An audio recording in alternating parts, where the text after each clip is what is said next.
Wisuda sarjana S1, sarjana pendidikan dekat Indonesia. And then pada masa sebelum saya datang sini, menekuni bidang guru honorer dekat kampung saya. Guru honorer dah 5 tahun.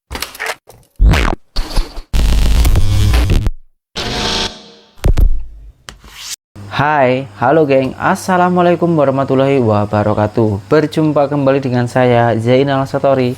Sebelum video ini saya mulai, gimana kabarnya kalian semua? Semoga semua yang menonton video ini baik-baik saja, dimurahkan rezekinya, selalu berpikiran yang berpositif dan dijauhkan dari mara bahaya oleh Tuhan yang Maha Esa. Ini ada cerita dan juga pengalaman geng.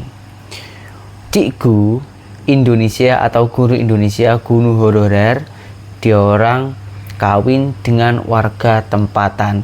Sebelum kawin, dia orang itu merantau ke Malaysia sini menjadi TKW ilegal tanpa dokumen atau bisa dikatakan haram. Tapi macam mana boleh berkawin dengan warga tempatan Malaysia? Kalau setahu saya, geng, kita orang kalau di sini sudah kosong ya tanpa ada dokumen, itu mau pulang kampung, mau pulang ke Indonesia harus menyerahkan diri ke imigrasi Malaysia. Setelah menyerahkan diri, dokumen kita atau paspor kita itu kena blacklist. Blacklist itu dimatikan, jadi tidak boleh masuk ke Malaysia lagi kalau paspor itu belum mati 5 atau 10 tahun seperti itu. Tapi cikgu ini boleh geng buat. Nah, caranya itu bagaimana? Jom langsung kita dengarkan saja pengalamannya dari orang tersebut. Hai, assalamualaikum. Welcome back Waalaikumsalam. to Nia Firdaus Vlog. Untuk yang baru pertama kali jumpa channel saya, perkenalkan nama saya Nia. Saya orang Indonesia, stay dekat Malaysia. Di video saya kali ini, saya nak share pasal awal mula saya datang sini jadi TKI, dan saya menetap dekat sini sebagai suri rumah sepenuh masa sebab berkahwin dengan warga negara. Mungkin dah banyak yang buat video macam saya ni, tapi kali ni mungkin ada satu-satu pengalaman saya yang boleh orang sharing, ambil sebagai pelajaran. So di sini saya share pasal pengalaman saya. First, saya datang sini pada tahun 2013. Ujung tahun 2013, tak silap saya bulan 12. 3 bulan selepas saya graduan. Kalau kita Indonesia kata wisuda, 3 bulan lepas saya wisuda. Wisuda sarjana S1, sarjana pendidikan dekat Indonesia. And then pada masa sebelum saya datang sini, saya dah menekuni bidang guru honorer dekat kampung saya. Guru honorer dah 5 tahun pada masa tu. Kalau sini orang kata cikgu sukarela, cikgu yang di bawah bukan di bawah pemerintah digajikan macam tu. Kenapa saya datang sini? Sebab pada masa tu arwah ayah saya sakit teruk, dan pada masa tu arwah abah ayah saya lah yang jadi tulang punggung keluarga. So melihat memandang benda macam tu, saya pun beretikat nak datang ke sini sebagai tenaga kerja Indonesia. Datang sini 2013, 2014, 2015 saya kerja, dan ujung 2016 jumpa jodoh kat sini, warga sini, dan kita pun nak balik lah, kita pun nak buat surat kahwin sesuai dengan peraturan undang-undang yang berlaku dekat negara Malaysia dan Indonesia. Sebab kita tak nak kita berkahwin tanpa surat nikah. Ada kata berkahwin sirih. So kita tak nak macam tu, dan kita cari-cari tahulah macam mana berkahwin dua negara. Pada masa tu kita pun dah terfikir dah mesti akan banyak masa masih akan banyak modal kan, dana yang kita kena persiapkan. Sedangkan pada masa tu saya pun orang tua tak boleh nak membantu sebab orang tua pun dah sakit kan, saya kata tadi. Lepas tu orang tua belah suami saya pun, mak suami saya pun dan orang tua dia pun dah tua. Jadi kita tak nak membebankan dua orang ni, dan kita bincang, kita bagi dua lah. Kita pun tak boleh egois kan, kita bagi dua dengan suami saya, dengan saya semua urus macam tu. Okey, fix kita nak berkahwin. Lepas tu kita duduk kat Malaysia ni, tidak dipungkiri ya, walaupun menyalahkan undang-undang, ada TKI legal dan juga ada TKI ilegal.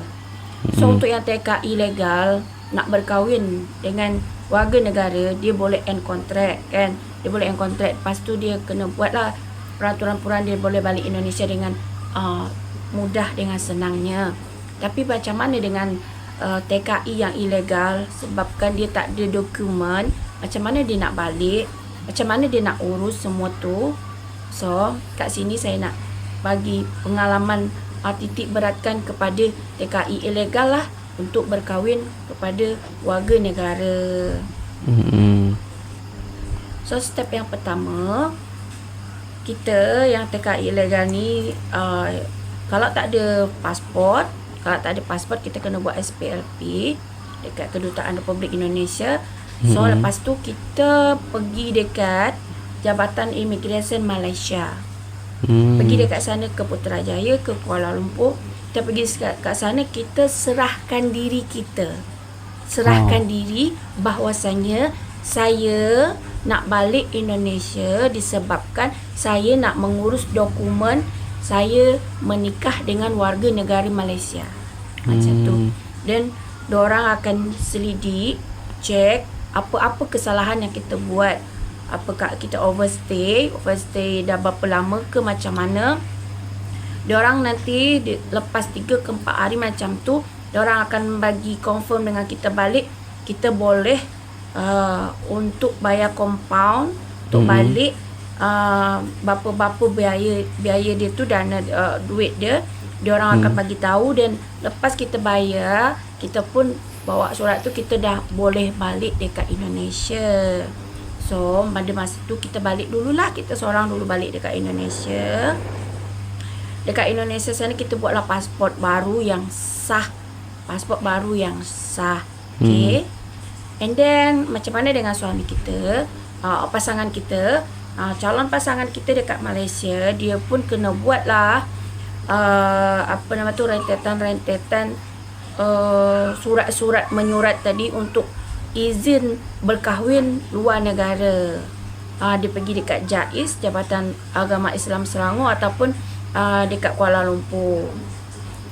Pergi kat Jabatan Agama, and then kat sana diorang akan bagi, Jabatan Agama akan bagi surat menyurat, start dari borang 2A. Borang 2A tu kita isi semua.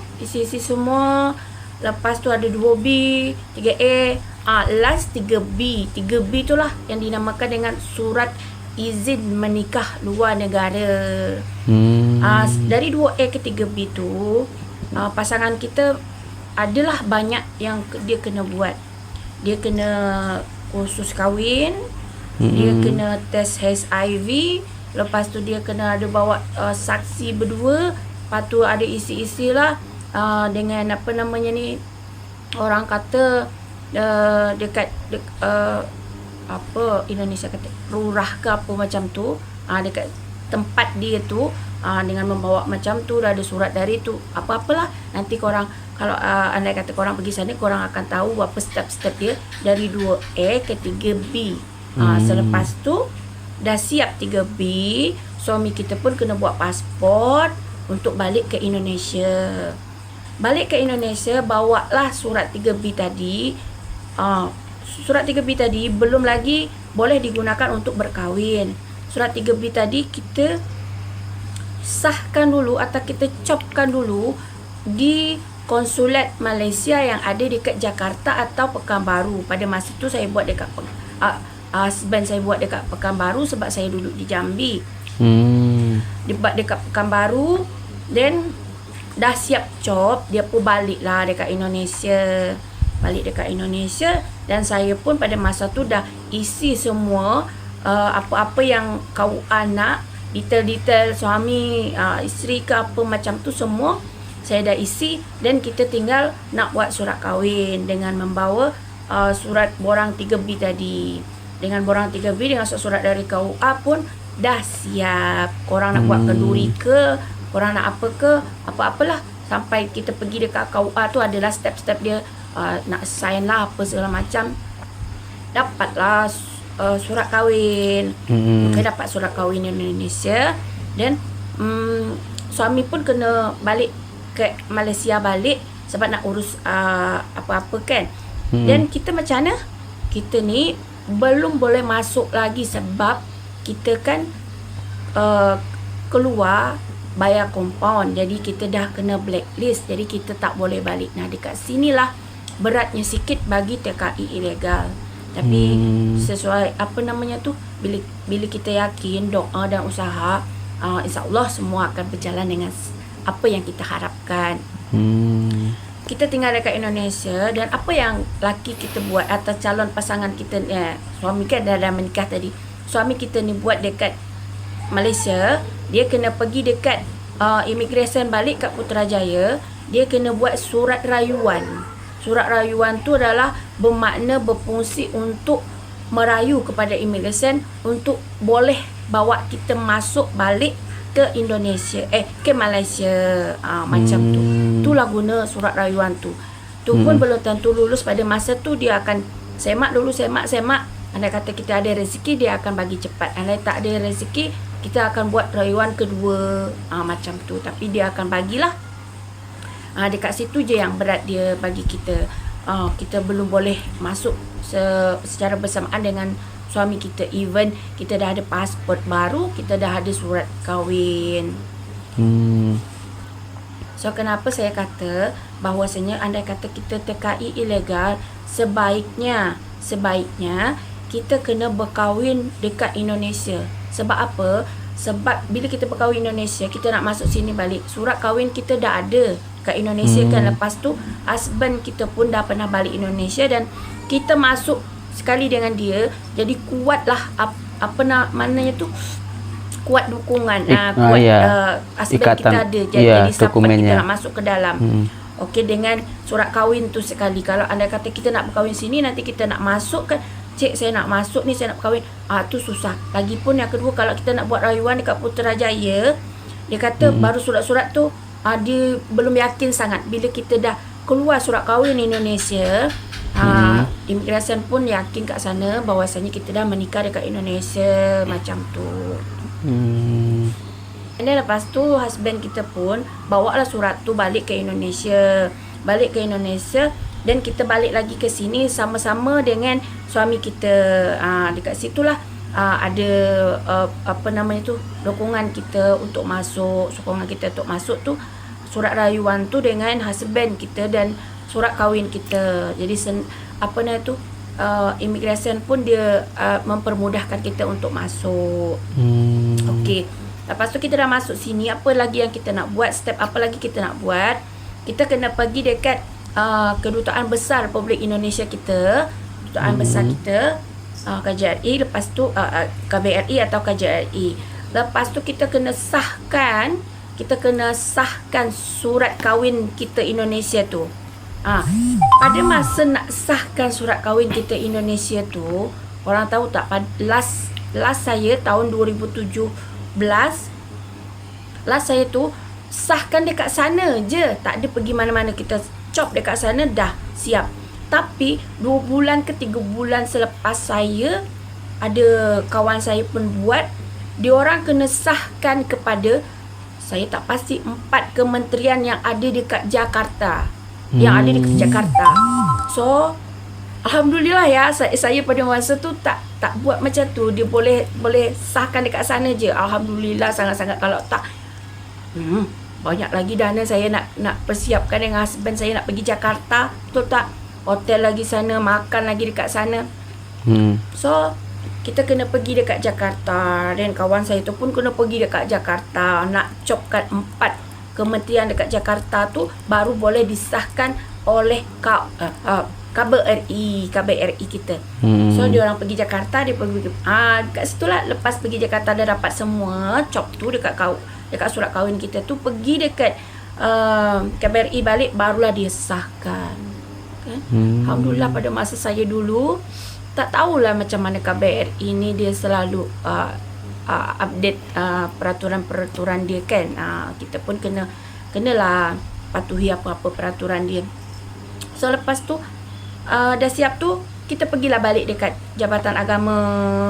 Diorang akan cek balik macam tu. Dia akan keluarkanlah sijil kahwin kita dekat Malaysia. Alhamdulillah dah siap dah. Jadi kita dah ada 2 surat kahwin Indonesia, surat kahwin Malaysia. Macam tu. Alhamdulillah dah siap semua. Walaupun penuh perjuangan, walaupun penuh usaha, rintangan, tapi bila kita yakin, usaha, doa, insyaAllah semua akan berjalan dengan lancar. Jadi pada masa tu jadi sekarang ni saya katakan bahawasanya yang berat dekat situ adalah kita nak balik Indonesia sebab kita tak ada dokumen TKI ilegal dan tak ada dokumen tadi. Dengan kita nak masuk sini, kita kena buat dulu surat rayuan dekat Putrajaya. Andai kata ada pengampunan, kita boleh balik pengampunan tu. Kan ada pengampunan lagi senang sebab sikit je biaya. Tapi kalau kita serah diri, orang akan cek kesalahan-kesalahan kita. Bayaran pun sesuai dengan kesalahan-kesalahan kita yang kita buat. Overstay berapa lama, macam tu. Okey, terima kasih. Cukup rumit, geng. Tapi kalau sudah jodoh, apapun lebih terjang, apapun pasti ada solusinya. Jadi tetaplah ikuti undang-undang ataupun peraturan yang ada. Jangan sampai melanggar peraturannya, nanti di ujung-ujungnya pasti ada resikonya kalau orang semua itu melanggar peraturan. Semoga dengan video ini kita semua bisa paham, menambah wawasan dan mengerti, lebih berhati-hati, dan berjumpa kembali di video saya yang selanjutnya. Saya Zainal Satori, seorang TKI Malaysia. Salam TKI sukses. Assalamualaikum warahmatullahi wabarakatuh. Bye bye.